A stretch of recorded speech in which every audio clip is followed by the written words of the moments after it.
दोस्तों, अपने अस्तित्व के साथ ही इंसान को हमेशा से सबसे ज़्यादा खतरा सांपों से रहा है। दुनिया में कई तरह के जहरीले जीव हैं, लेकिन सांप उनमें से है जिसमें इंसान को सबसे ज़्यादा नुकसान पहुंचाया है। आज आपको सबसे खतरनाक सांपों के बारे में जानकारी देंगे।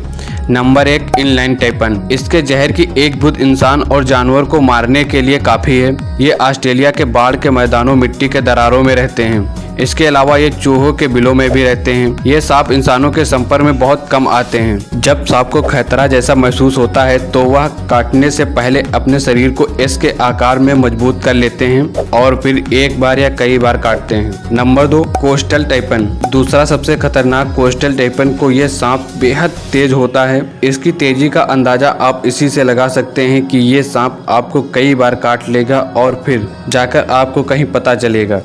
ये सांप गीले जंगलों में रहते हैं। इसे जब भी खतरा महसूस होता है तो ये अपना मुंह खोलकर दुश्मन की ओर छलांग लगाते हैं। इस दौरान में अपने मुंह से जहर को फेंकते हैं। 1956 में इस सांप को जहर को कम करने की दवा बनाई गई थी। Number 3, cobra.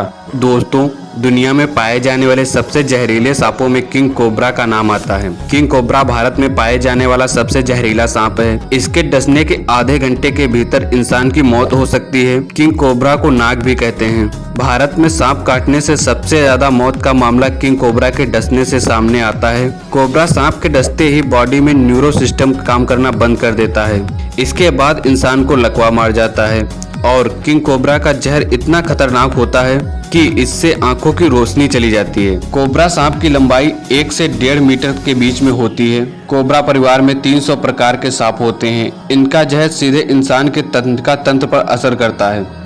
जैसे ही कोबरा सांप इंसान को डसता है वैसे ही इंसान का फेफड़ा और दिल काम करना बंद कर देता है। इसके बाद इंसान की मौत हो जाती है। आपको जानकर हैरानी होगी कि कोबरा सांप की गर्दन काटने के बाद भी वह इंसान की जान ले सकता है। सांप के डसने की प्रवृत्ति 2 प्रकार की होती है, एक ड्राई बीट्स और दूसरा जहरीला। जहरीले सांप डसने के साथ इंसान की बॉडी में जहर डिस्चार्ज करते हैं, वही ड्राई बीट सांप ऐसा नहीं करते हैं। मेडिकल साइंस कहता है कि किसी भी तरह के सांप को डसने पर तुरंत इलाज करवा लेना चाहिए। भले ही भारत को सपेरों का देश कहा जाता था, लेकिन सांप के डसने की घटना दुनिया में सबसे ज्यादा अमेरिका में सामने आती है। हालांकि अमेरिका में बेहतर इलाज होने के कारण कम लोगों की मौत होती है। WHO के अनुसार दुनिया भर में हर साल सांप डसने की 50 लाख घटनाएं होती हैं, जिसमें से करीब 1 लाख लोगों की मौत हो जाती है। कोबरा को खतरा महसूस होने पर वो अपनी विशेष प्रकार की रीढ़ से आधा खड़े हो जाते हैं। इनकी खासियत इनका जहर नहीं बल्कि पीड़ित को काटने पर छोड़ी गई जहर की मात्रा है। हर बार काटने पर ये लगभग 7 ml का जहर छोड़ते हैं। ये एक बार में 3 से 4 बार काटते हैं।